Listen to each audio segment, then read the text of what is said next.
यवतमाळात अवकाळीचा काळजावर घाव, वादळी वाऱ्यासह पावसाचा तांडव, उभा गहू मातीमोल, बळीराजा पुन्हा संकटात. अंजी नाईकसह जिल्ह्याला पावसाचा तडाखा, तातडीने पंचनामे करून मदतीची शेतकरी गोपीदास राठोड यांची आर्तहाक. निसर्गाच्या लहरीपणाचा पुन्हा एकदा जबरदस्त फटका यवतमाळ जिल्ह्यातील शेतकऱ्यांना बसला आहे. जिल्ह्यात रात्रीच्या सुमारास झालेल्या जोरदार वादळी वाऱ्यासह आणि विजांच्या कडकडाटासह अवकाळी पावसाने अक्षरशः दाणादाण उडवले. या अस्मानी संकटामुळे काढणीला आलेला सोन्यासारखा गहू शेतातच आडवा पडला असून शेतकऱ्याचे स्वप्न चिखलात मिसळले आहे. हातातोंडाशी आलेला घास निसर्गाने हिरावला. गेल्या काही दिवसांपासून उन्हाचा चटका वाढत असताना रात्री अचानक हवामानात बदल झाला. सोसाट्याच्या वाऱ्यासह झालेल्या पावसाने तयार झालेला गहू भिजवून टाकला आहे. शेतशिवारात नजर पडेल तिथे गहू जमीनदोस्त झाल्याचे विदारक चित्र दिसत आहे. पावसामुळे गव्हाचा दर्जा खालावणार असून उत्पादनात मोठी घट होण्याची भीती निर्माण झाली आहे. शेतकऱ्यांची प्रशासनाकडे धाव.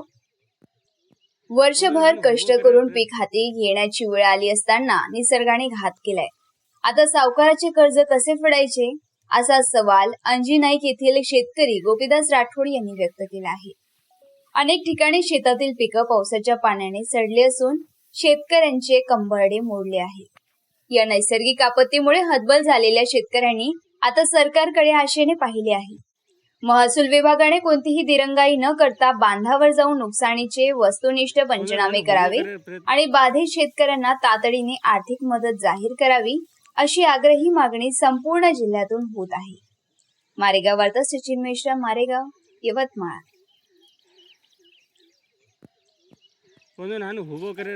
आहे रात्रीला अंकार पाणी झालेलं आहे. खूप हवा पाणी खूप सुटलेलं आहे. रात्री आमचा गहू फार भिजलेला आहे.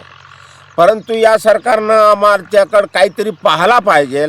याच्या दिशा कोणती काय आहे बा, कंडिशन कशी काय आहे. रब्बी हंगामचा असाच गेलेला आहे. याच्या आधी आमचा पाण्यानं सारा भिजलेला आहे. त्यानं भिजून बी आम्हाला कोणत्याही गोष्टीचं काय, आता आम्ही काढलेला माल आमच्या मार्केटला जातो असतो, मार्केटला आम्हाला भाव भेटू शकत नाही. निसर्ग असा करतोच तर कास्तकारांना आम्ही काय करावं हे आमचं म्हणणं आहे. कोण्या गोष्टीचं आमच्यावर कंतच काही नाही.